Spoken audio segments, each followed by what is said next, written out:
Today's video is about chemtrails, which are said to have been dispersed into our skies since 1997, and why they are continuing into the Trump administration. I'm not going to get too heavy into talking points about denials of their existence, or that they aren't harmful, because that's something you're going to have to determine to your own satisfaction. I am strictly going to address what's in them. Why are we still seeing them in many areas, and why the government hasn't stopped them? Please don't forget to subscribe, hit the like button and share this video to help me weather this demonetization on YouTube.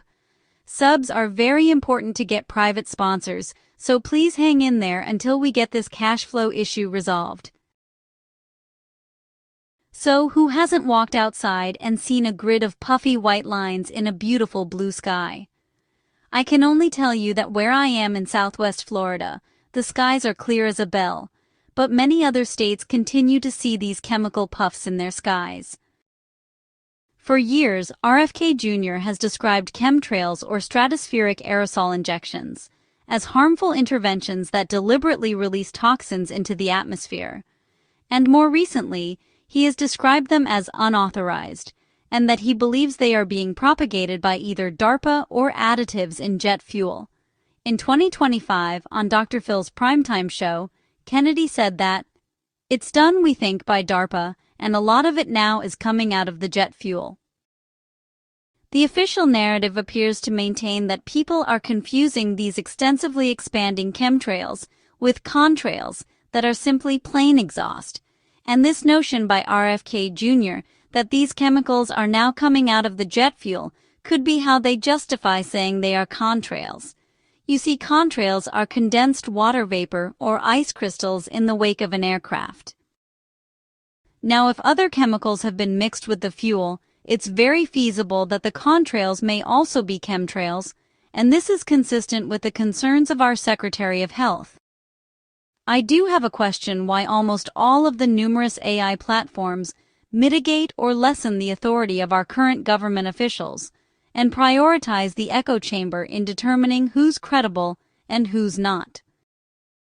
It's just unreal to me how the machines are now disputing the top officials in our government, especially those in the cabinet.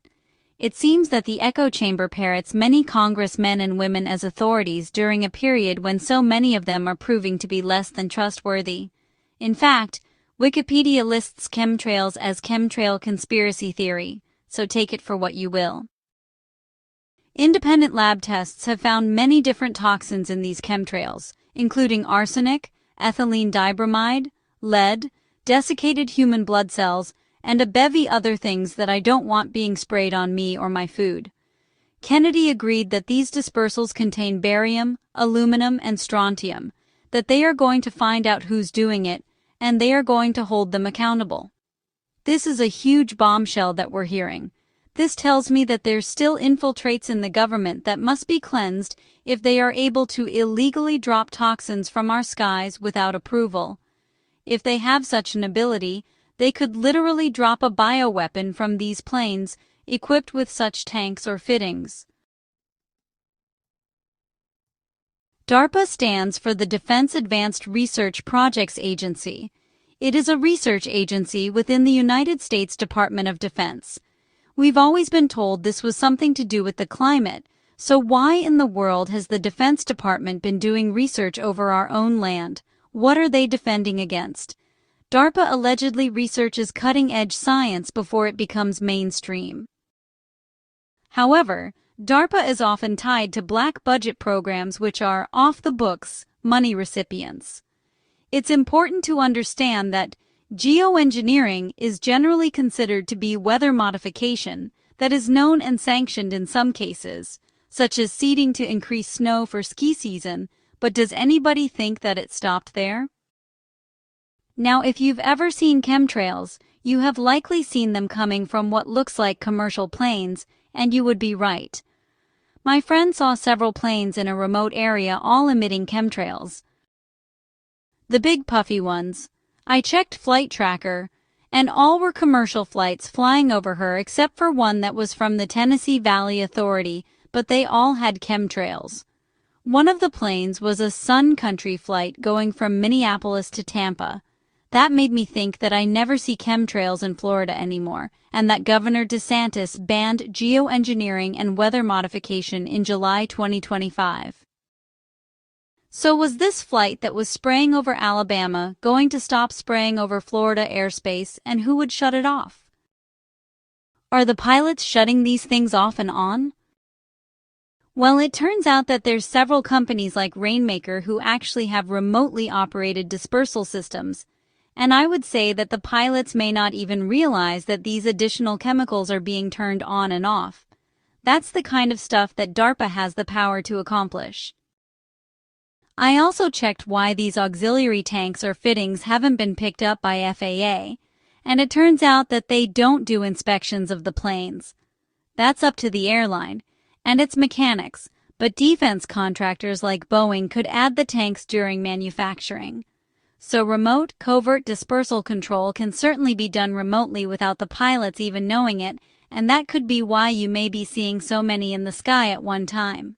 I'm going to give you a bunch of links to websites dedicated to examining chemtrails in the description of this video, which give a more comprehensive list of toxins which have been tested, along with the potential adverse effects of this practice.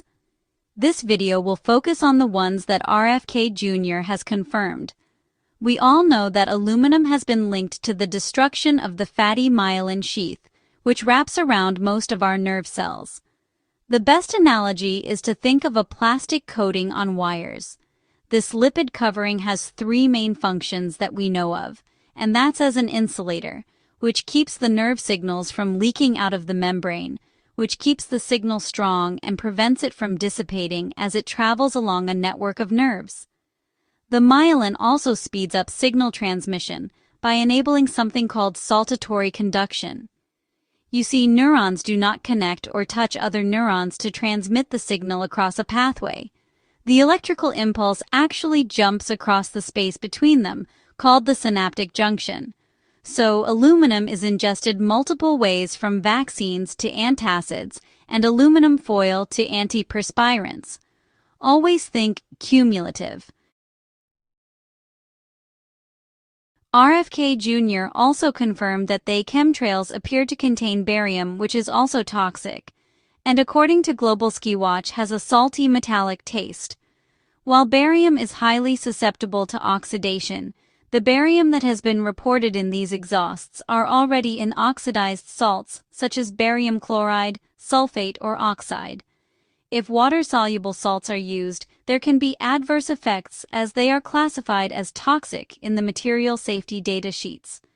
Inhalation, skin contact, or ingestion can cause gastrointestinal, respiratory, eye, and skin problems. Also, cardiovascular problems and muscle weakness have been widely reported. The third chemical that RFK noted is strontium.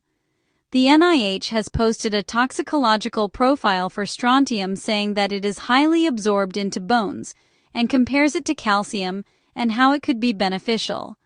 There's one problem I have with this. Strontium does not occur naturally in human bones without any absorption from external sources, so I think the reports of it being lethal in animals is a concern. Of course, the profile goes on to tell us that humans aren't exposed to such doses, which we all know doesn't account for it being sprayed out of planes onto our food, or the accumulation that occurs from repeated exposure. I can only tell you my experience in drug regulation, and that is that most people contributing the science to regulatory bodies and the members of the evaluation committees are recruited from the industry that has financial interests in the outcome. This is part of the design of the matrix that reinforces its longevity. There was one disturbing trend that I did find, and that is that the weather seeding is done both over rural and urban areas these days, but that the chemtrails more often are seen in urban areas where farming is done. This is a major concern for me about further contamination of our food supply beyond pesticides and fertilizers. If this is true, can you imagine what our bodies are trying to constantly remove? I think of my cells and organs trying to do their jobs at maximum capacity while simultaneously replacing themselves, and it's doing this with a diet potentially low in nutrition and high in toxins. It's really so sad that most of us are detached from the operations of our physical lifeline, yet we fear losing it so badly. So to summarize all of this, RFK Jr. has said that unauthorized spraying is occurring, which involves the emission of aluminum, barium, and strontium into our atmosphere, likely in jet fuel and being done by DARPA, an agency within the Department of Defense, which is known for using secret black budget money. We also know that there are government contractors who have developed remote aerosol dispersion systems so that it could be done without the knowledge of the pilot. There are debunking sites that are saying that such substances can't be added to jet fuel, but with the agency that develops cutting-edge defensive technologies, I would think that we shouldn't just discount the possibility that some micro or soluble dispersions are being done. One thing that we must keep in mind is that we must be very careful with any mass arrests until we learn who is covertly dispersing these chemicals within DARPA and any other entities. Control of such devices could be critical to the survival of mankind.